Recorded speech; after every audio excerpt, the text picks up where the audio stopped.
Per favor, podria explicar-me els motius d'aquesta concentració per a la revista Alteritat?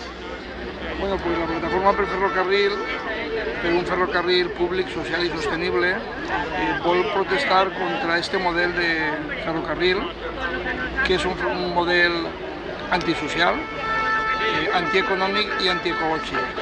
Antisocial perquè és una infraestructura caríssima que està pagada en fons públics i que només va utilitzar els sectors en una capacitat econòmica molt elevada, mentre que els usuaris tradicionals del ferrocarril van a ser expulsats a la carretera.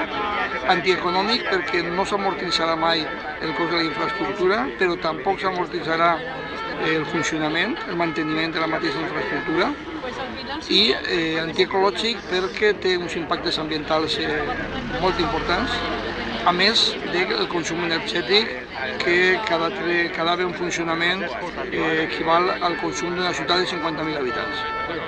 Moltes gràcies.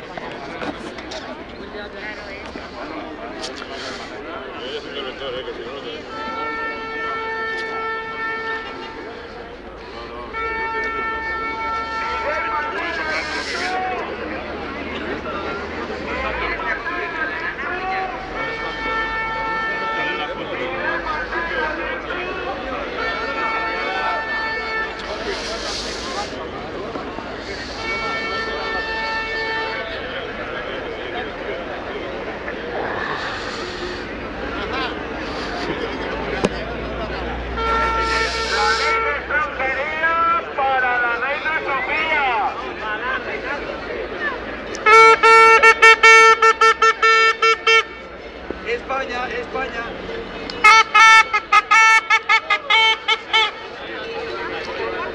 Un poquito de coña también viene bien, ¿eh?